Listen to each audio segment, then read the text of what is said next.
partir do zero de novo. Duplico o que está pronto até agora. O que está pronto. Salvo, já dupliquei, eu já dupliquei todos os revestimentos e tal. Agora dupliquei, copiei para cá. Bom, venho no shell, clico no objeto, clico na parte superior e inferior. Posso clicar só na superior? Posso. Posso clicar só na inferior? Pode. Mas a inferior e superior é tranquilo. Enter. Ponto 0,25 que é a espessura. Enter, enter, enter. Já fiz a casca. Muito bem. Tá? Aí só dá o press. Vou pegar o press pull agora para acabar de terminar de limpar essa casca. Certo. Tá?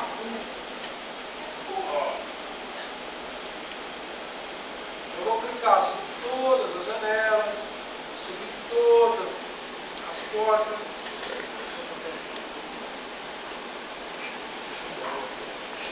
Ô, Fio, por favor, velho. Tá me incomodando esse gol.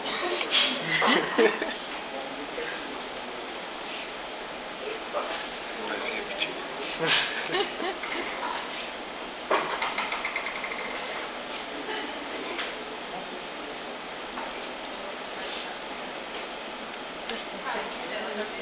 Já sei.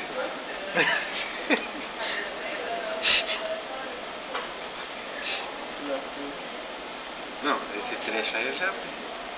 Só press pull. É só apertar press pull e puxar o negócio. Não dá certo. Você tá filmando. Se ele vai jogar, fica lá de novo. Muito, né? Clico. Nossa, igual cara de pau. Só presta atenção no que clicou. Ó.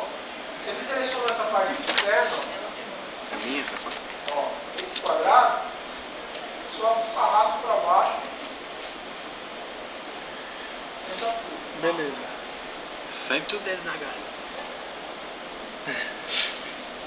Zé pequeno, pô.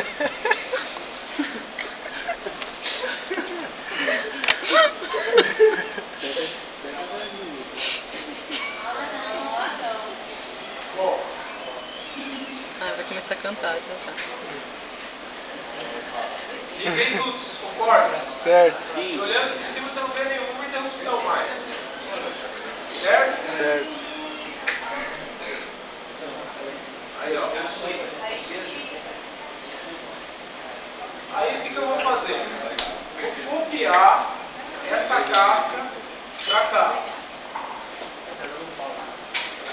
Então a casca que eu acabei de fazer, eu acabei de limpar, eu confio Tá bom. sobre aquele bloco que eu tinha. Certo. E agora eu vou subtrair daquele bloco que eu tinha a casca. Subtrai do bloco Maior que menor. Enter a casca. E aí Pego ficou a pelado. casca, Move. Ponto 15. Saquei. Sacou? Cheio, cheio. tranquilo? É aquilo, Sempre. né, professor? Pessoal, Ah, Gama, vai tomar. copiar e fazer toda Deixa o cara liberar. só e fazer isso aqui mais trabalho. Esse cola, copia, cola. Não, não é Java não. Java, É, não, tio. Qual que é o nome daquele antivírus? Cala a boca.